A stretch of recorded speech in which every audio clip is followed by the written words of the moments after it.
봄의 꾸! 안녕하세요. 먼저 자기소개 부탁드립니다. 안녕하세요.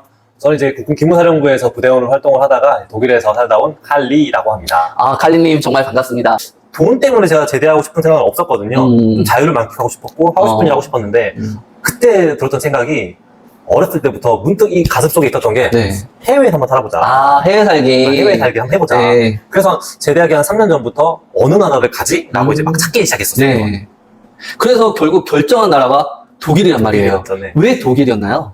처음에는 오스트리아랑 독일이랑 프랑스를 고민을 했어요. 어차피 제가 가지고 있는 경제적인 한계가 딱 있기 때문에 저렴해야 되고 저렴한데 선진국이 있어야 되고 그러면서 제가 제 스스로 발전할 수 있었어야 됐어요. 그래서 찾아봤던 것들이 세 나라였는데 오스트리아도 결국엔 이 교육을 할 때 아무래도 자본금이 많이 필요한 나라였고 정착할 때도 많이 비싸다 보니까 물가 같은 게 프랑스랑 독일로 이제 추려졌어요. 최종 후 프랑스와 독일이네요. 그렇죠. 여기서 어떻게 독일로 선택을 하셨나요?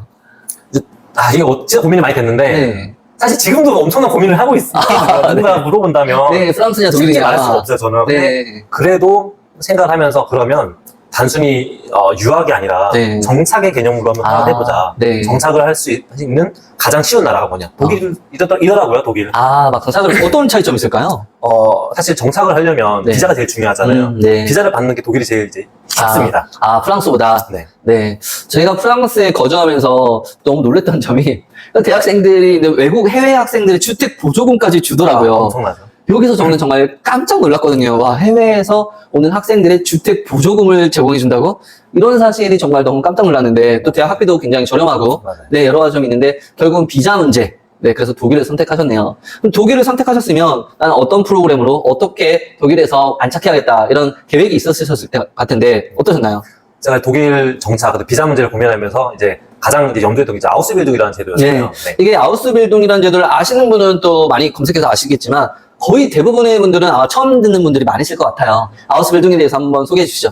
아우스빌딩이 한국말로 딱 한마디로 소개하기 좀 어려워요. 이게 많이 번역돼서 나오는 게 뭐 직업훈련 과정이다, 도제 과정이다 나오는데 사실 다 맞는 말씀이세요. 근데 정확히 말씀드리면 물론 학제가 다르니까 독일과 한국은 학제가 다르다 보니까 한국은 초중고 고등학교 이제 뭐 전문대 이런 식으로 나오겠지만 독일 같은 경우는 이제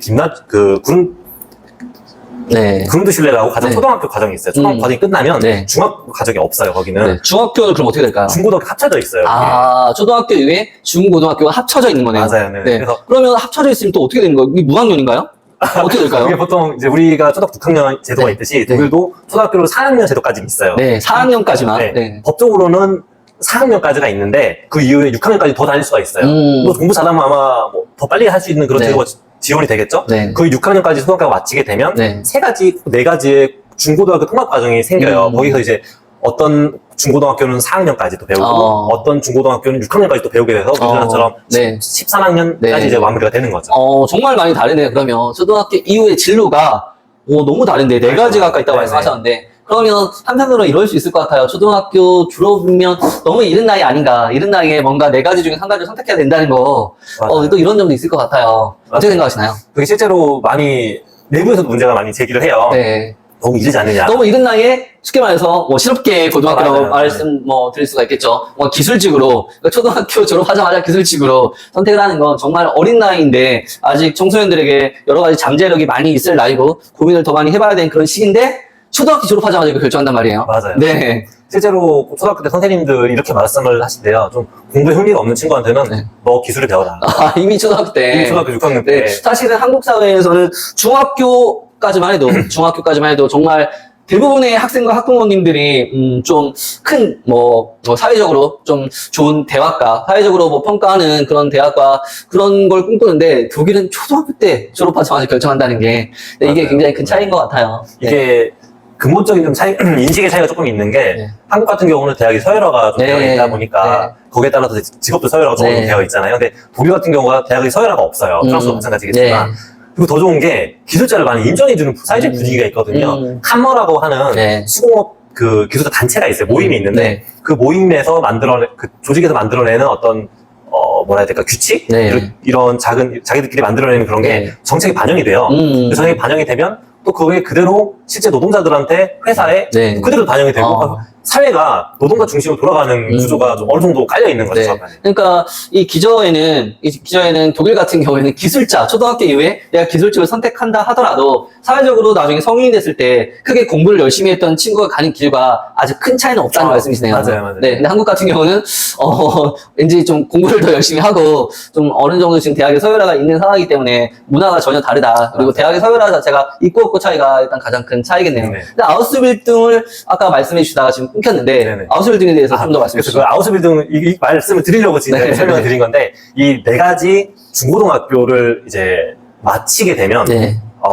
마치거나 마치기 전에 아우스빌딩이라는 제도를 이제 들어가게 돼요. 그러니까 이건 좀 개념이 듀얼 시스템이라고 네. 부르는데 고등학교를 졸업을 하더라도 또 들어가는 거예요. 우리나라 따지면 전문대 정도가 되는데 네. 그러니까 김나지움을 졸업을 하거나 네.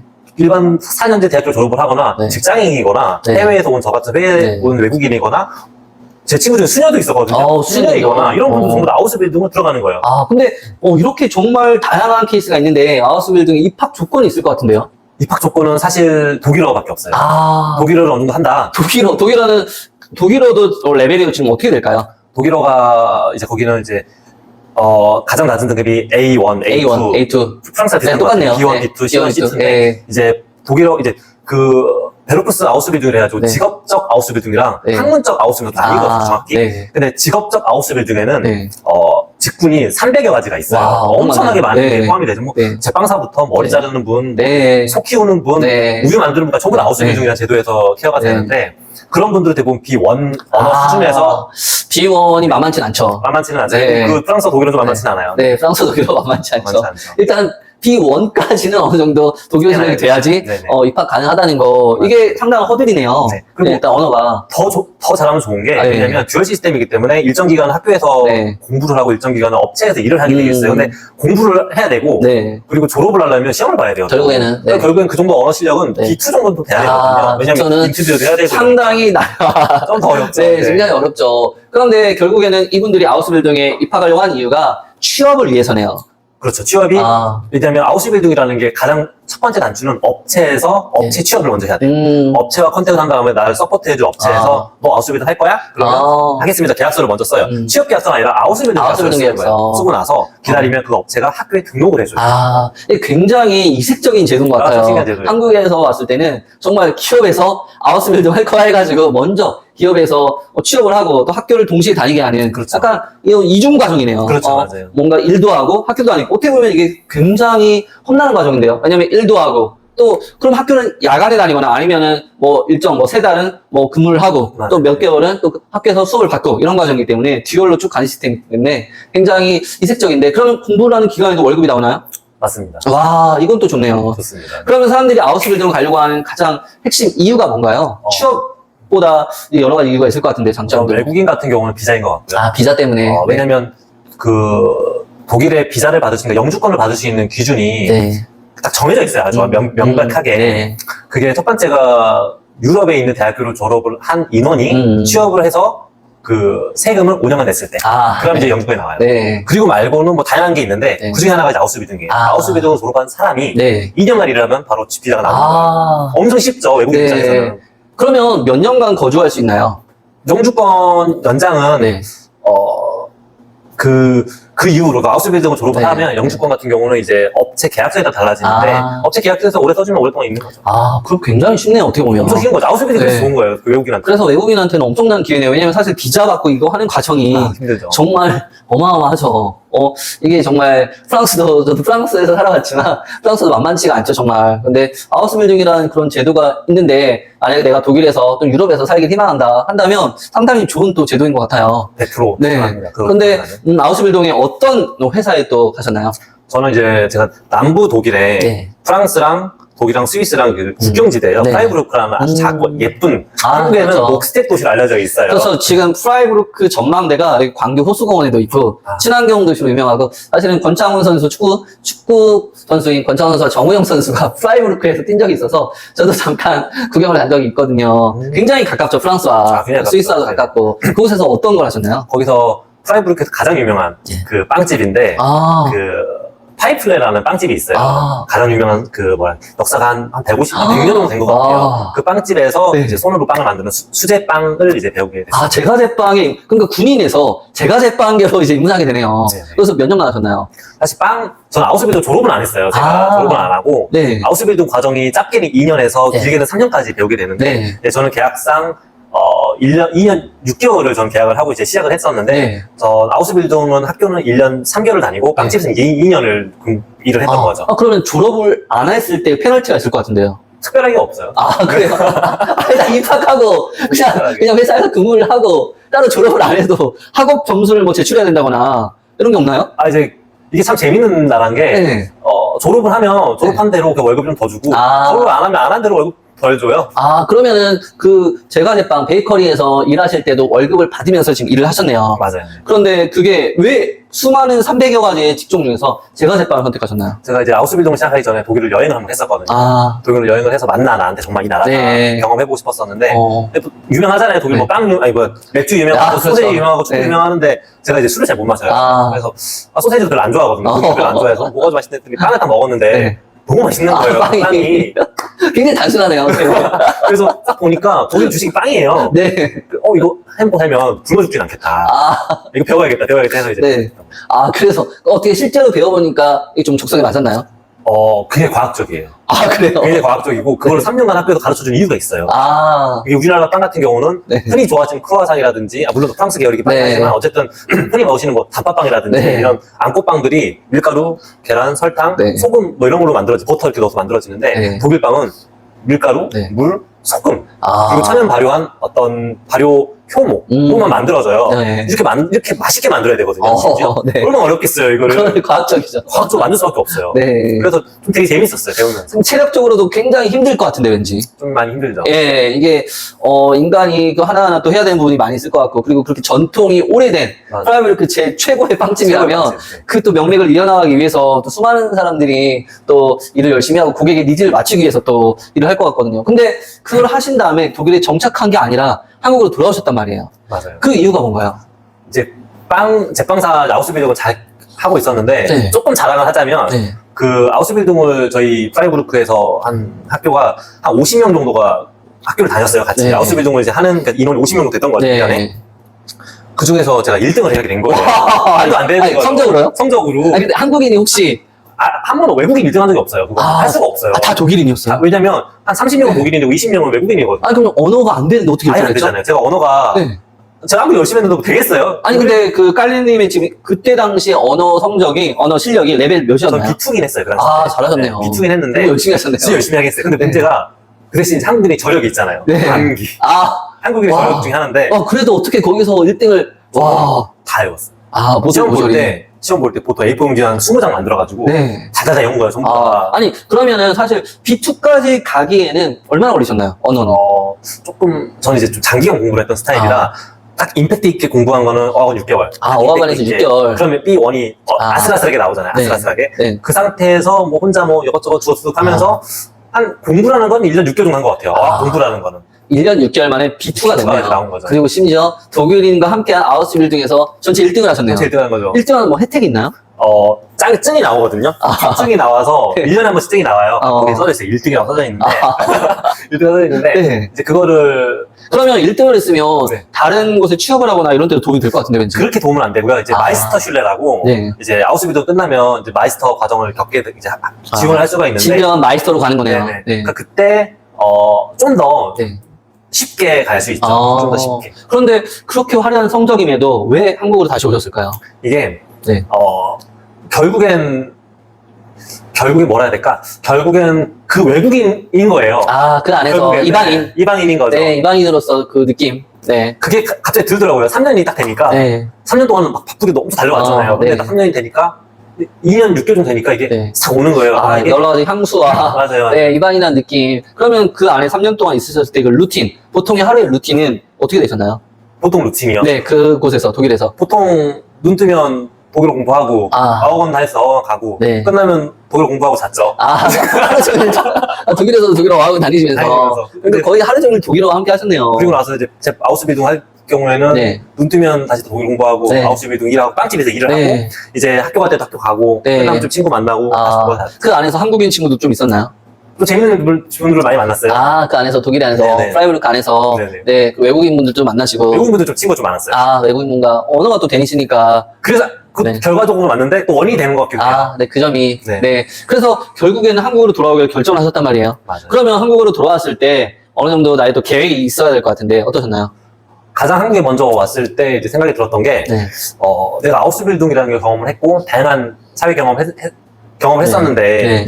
이거를 그러니까 한국에 오고 싶었던 이유도 향수병도 좀 있었지만 네. 이러한 경험들을 좀 알리고 싶었던 거예요. 한국에 단순히 이렇게 해서 일을 해서 내가 먹고 사는 게 아니라 네. 이런 좋은 제도를 어떻게 하면 한국에 좀 더 쉽게 알릴 수 있고 내가 살아가면서 많은 사람들을 알릴 수 있을까? 그러면 아우스빌딩이라는 제도에 대해서 뭐 소개해주거나 뭐 지금 현재 뭐 서울에 많이 있겠지만 독일 유학원들이 이런 걸 좀 많이 해주고 있나요?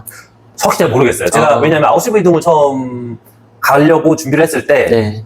정보가 없어요. 아예. 유학원을 통해서 가신 게 아니네요? 그렇죠. 저는 그냥 직접 직접 맨땅에 한 헤딩으로 거죠, 완전히. 직접 찾아서 가신 거네요. 맞아요. 서류도 직접 다 넣고. 맞아요. 그래서 아우스빌딩이라는 제도를 좀 많이 알리고 싶다. 이런 제도가 있으니 해외에서 뭐 정착하거나 해외에서 취업하는 걸 원하시는 분들은 한번 정보를 잘 들어주면 좋겠다. 이런 뭐 취지네요. 맞아요. 네. 네. 그래서 지금 하고 계신 일이 어떤 건가요? 지금은 하고 있는 일반 회사만 다니고 있어요. 근데 지금 군인에서 제과 제빵을 그렇게 명장에게, 심지어 명장에게, 진짜 명당이었어요. 명장분에게 2, 3년을 배우셨는데, 그럼 제과 제빵과 관련된 일을 해야겠다, 이런 마음이 안 드셨나요? 한국에 와서? 처음에 원래 제가 빵집을 했어요. 한국에서 네, 근데 하나를 내셨나요? 하나를 냈어요. 하나 냈는데, 네. 이제 빵집보단 제 과에 가깝죠. 네. 머핀 하나 만들었었는데, 네. 이게 좀 쉽지는 않더라고요. 자영업이라는 게 쉽지는 한국에서. 않아가지고 네. 그 이후에 이제 제가 좀 더 이런저런 고민을 하다 보니까 제가 잘하는 게 또 있더라고요. 어떤 예전에 거죠? 네. 제가 이제 기무사에 있으면서 이제 네. 보고서를 쓰는 게 네. 조금 어. 많이 도움이 됐나 봐요, 삶에. 네. 그러면서 좀 리서치하는 거나 아니면 리서치해서 뭐 분석하고 기획하는 이거 좀 잘하더라고요, 제가. 네. 그래서 그쪽 회사에서 이제 지금은 결국에는 그럼 마케팅 마케팅 회사, 마케팅 업계에서 일하고 계시네요. 그렇죠. 삶이 정말 롤러코스터와 같이 재밌습니다. 정말 변화무쌍하네요.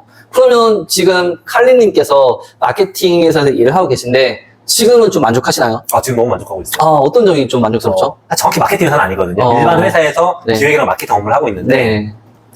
가장 만족스러운 거는 네.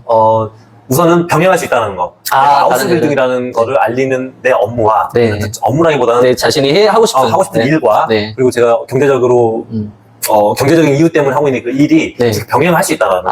그게 너무 뭔가 좋더라고요. 회사에서 허락해준다는 거 그런가요? 회사 분은 잘 모르시는데 안 들려서. 네. 근데 뭐 딱히 회사에 접촉되는 문제는 없어요. 제가 이런 축을 하는 것도 아니고 네. 취미 생활로만 하고 있으니까. 네. 그래서 어찌됐건 한국 생활 현재는 만족하고 계신 거네요. 좋은 것 같아요.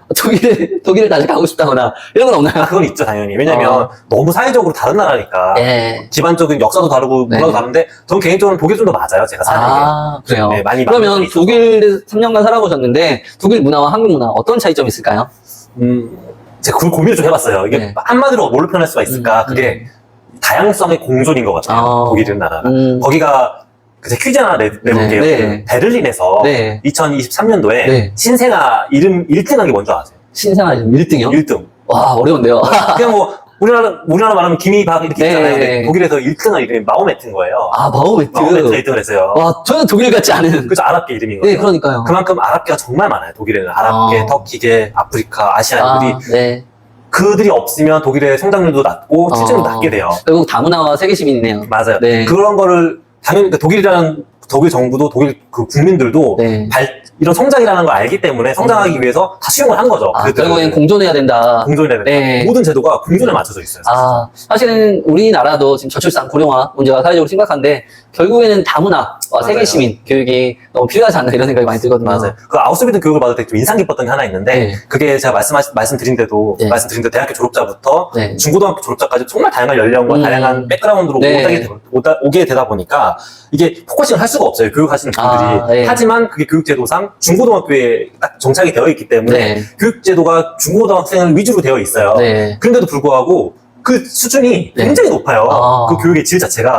거기서 했던 예시 중에 하나가 하루는 선생님이 동성애 가족에 대해서 토론을 하자는 거예요. 근데 그 동성애 가족에 대해서 토론을 하는데 뭐 각종 법률적인 부분, 네. 사회적인 부분, 경제적인 부분을 아. 자기들끼리 그 친구들끼리 알아서 막 토론을 하는 맞아요. 거예요. 네, 그게 너무 자연스럽게. 너무 놀랐어요. 정말. 네, 문화가 참 많이 다르죠. 문화가 다르죠. 교육하는 방법도 다르고, 맞아요. 문화도 참 다른 것 같아요. 고등학교를 지금 어디 나오셨죠? 제가 이제 우리나라 유일의 군에서 관리하는 공군항공과학고등학교라는 고등학교에서 이제 3년간 공부를 하고 공군항공과학고등학교. 이게 어디 있는 거죠? 진주에 있는데요. 진주에 공군 교육사령부라는 부대가 있는데 그 교육사령부 안에 이제 있는 학교입니다. 아, 그러면 이 학교를 중학교 때부터 가기로 결심하셨나요? 네, 그 아버지께서 그 한번 추천을 해주셔서 한번 다녀보는 게 어떻겠냐라는 말씀을 하신 다음에 이제 제가 거기 이제 선발 시험을 보고 나서 고등학교에 이제 입학을 했습니다. 아, 공군과학항공고등학교는 그러면 우리가 흔히 알고 있는 마이스터 고등학교라고 생각하면 될까요? 네, 그게 이제 마이스터고가 이제 이명박 정권 때 처음 생겼잖아요. 근데 네. 그 전에는 이제 없었던 그냥 전문계 고교였는데 이제 마이스터고로 변경이 되면서 네. 이제 군 부사관을 네. 이제 양성하는 고등학교가 되겠습니다. 아, 혹시 재학하실 당시에, 입학하실 당시에 뭐 경쟁률이나 그런 것도 좀 있었나요? 제가 38기로 이제 입학을 했었는데, 그때가 마이스터고로 홍보를 가장 많이 했던 시기였어요, 네. 그때가. 그래서 많이 학교가 물론 부사관을 양성하는 고등학교이긴 하지만, 그렇게 부사관이라는 직업이 사회적으로 높은 직업은 또 아니잖아요. 그러다 보니까, 많은 사람들이 관심은 갖고 있었는데, 생각한 것보다 너무 높았던 거예요, 경쟁률 자체가. 그렇게까지 좋은 직업은 아닌데 왜 이렇게 경쟁이 높지? 제가 저 때 경쟁률이 한 40대, 50대 1이었는데 아, 진짜요? 전국구 경쟁률이 제가 전라남도에서 이제 시험을 봤어요. 네. 전라남도 경쟁률이 900대 1까지 올라갔었거든요. 아, 진짜요? 왜냐면 2,700명이 시험 봤는데 3명이 붙었어요, 그 당시 때. 아니, 사실인가요? 이게 아니, 말이 안 되는 수치인데 아니, 네. 그렇게까지 높을 필요가 없거든요. 아, 그러면 그 경쟁률 뚫고 합격하신 거예요?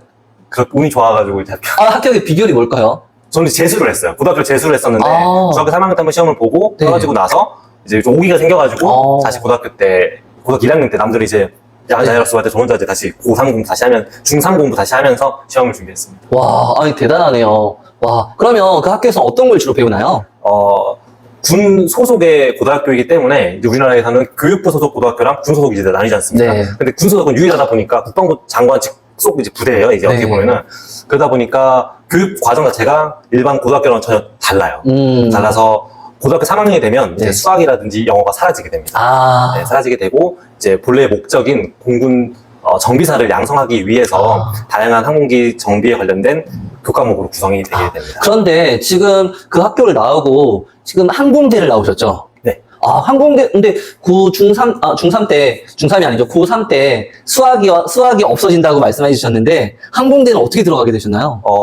수리 나형만 이제 학교에서 가르쳐 주게 되는데, 네. 나머지는 이제 독학으로 수능 공부를 해서, 네. 이제 대입시험을 보고, 이제 학교 이제 시험을 본 다음에 이제 다 똑같이 지원을 해서 붙으면 가는 거고 아, 떨어지면. 그럼 고3 그때 재학 시절에, 대학으로 진학하는 학생 비율과 그냥, 일반적으로 직업을 얻게 된 비율이 어떻게 될까요? 이제 그 당시 때는 이제 정책적으로 학교에서 뭐 5명, 많게 8명까지 대학을 보내줬었는데, 네. 지금은 이제 학교가 정책적으로 주간 대학교 위탁이라는 게 사라졌어요. 사라지고 나서 이제 야간 대학만 갖게 되는 게 지금은 이제 팩트인데, 그때는 저 때가 이제 180명이 이제 학교에 입학을 해서 대학을 갔던 비율이 한 8명, 7명. 와, 그러면 그 안에서도 공부 굉장히 잘하셨네요. 운이 좋아가지고. 아, 그럼 항공대에, 그러면 거의 대부분 학생이 항공대. 아니요.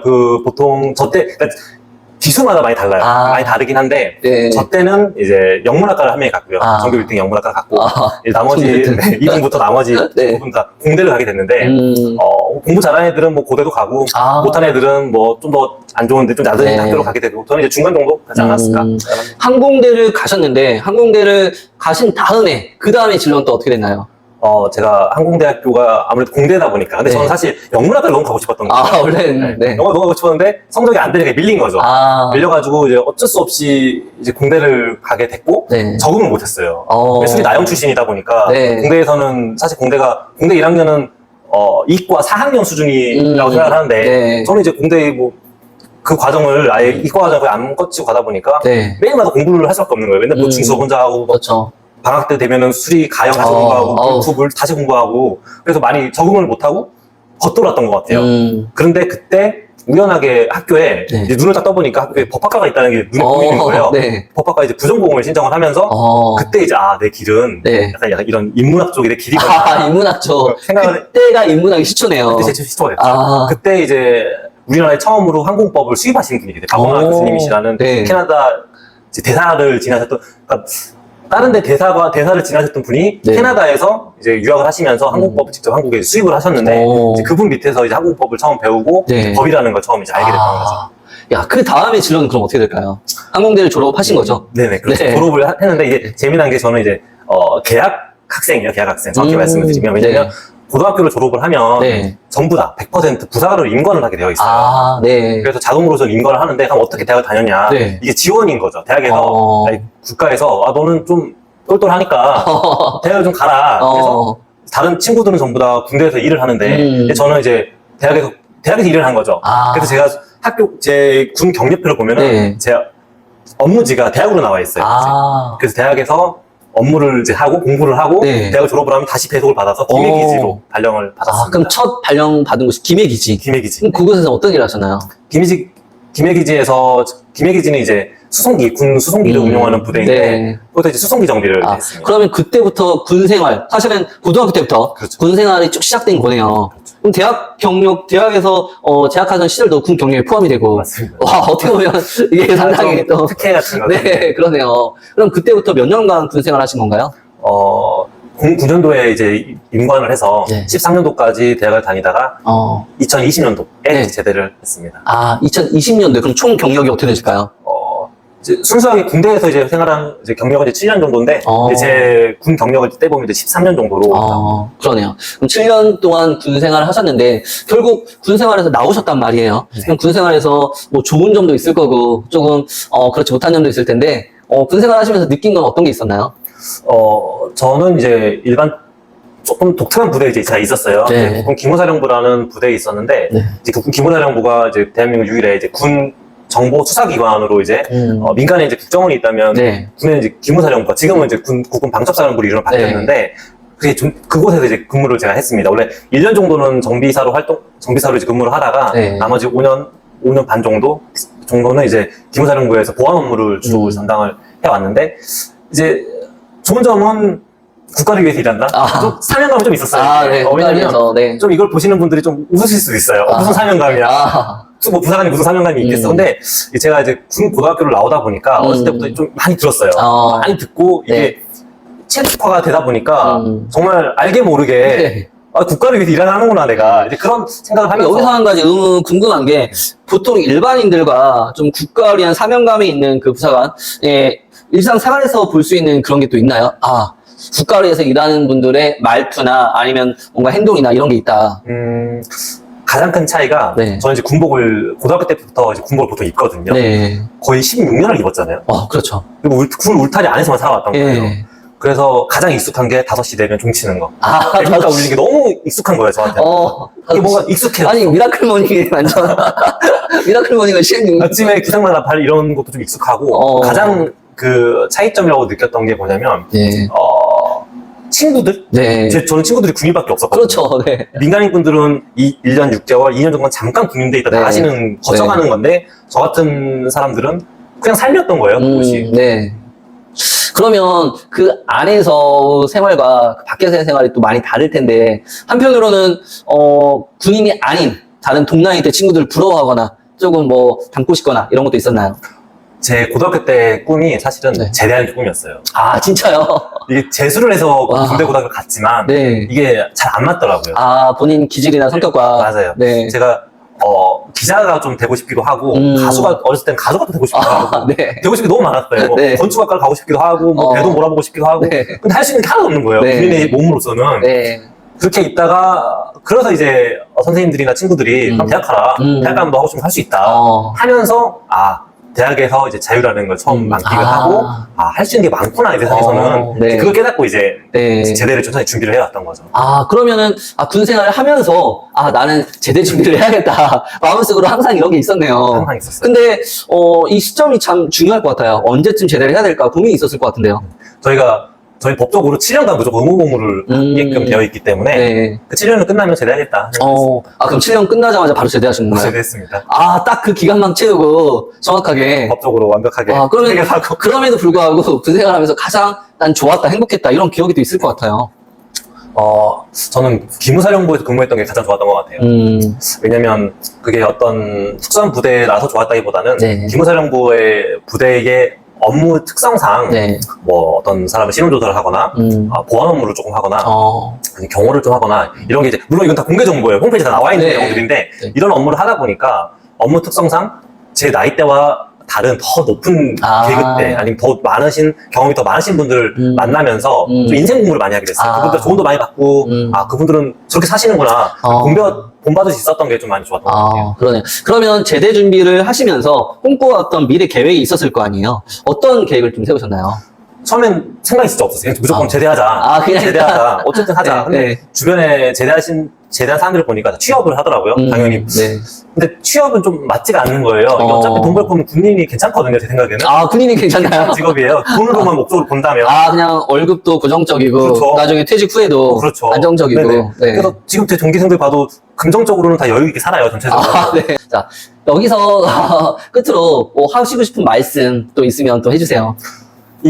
사실 아우스빌딩을 제가 검색을 해봤어요. 네. 검색을 가장 먼저 나온 게 독일 벤츠사랑 한국의 어떤 맞아요. 네. 협약을 맺었다. 네. 근데 이게 좀 아쉽더라고요. 이 부분이. 어떤 점이요? 왜냐면 물론 우리나라에서 아우스빌딩이 알려지지도 않았기 때문에 네. 그게 기사화가 된 거긴 맞지만 네. 아우스빌딩은 사실은 독일에서는 굉장히 흔한 교육제도 중에 네. 하나고 대부분의 직업을 커버할 수 있는 네. 직업훈련 과정 중에 하나거든요. 근데 한국에서는 이게 기사화가 됐다는 것 자체가 네. 너무 드물구나. 아직도 한국에서는 이 학생들의 교육이 좀 더 대학에 포커싱이 되어 있구나. 네. 라는 좀 많이 그러니까 아까 말씀하셨던 것처럼 공존이라는 것도 어떻게 보면 교육도 마찬가지로 맞아요. 너무 좀 직선적으로 좀 많이 맞춰져 있고 좀 더 다양하게 이런 게 폭이 좀 좁다는 걸 좀 말씀하신 것 같아요. 그래서 네. 학생분들도 그렇고 학부모분들도 그렇고 여기 네. 보시고 혹시나 보실 수 있는 뭐 교육자분들이나 다른 분들도 네. 조금 더 다양한 세상이 있다. 그리고 네. 다양한 세상에서 사는 것도 전혀 나쁘지 않다. 네. 더 열심히 살 수 있다는 거를 생각해 보셨으면 좋겠어요. 네. 한 번쯤은. 더 깊고 넓은 세계를 한번 좀 경험하고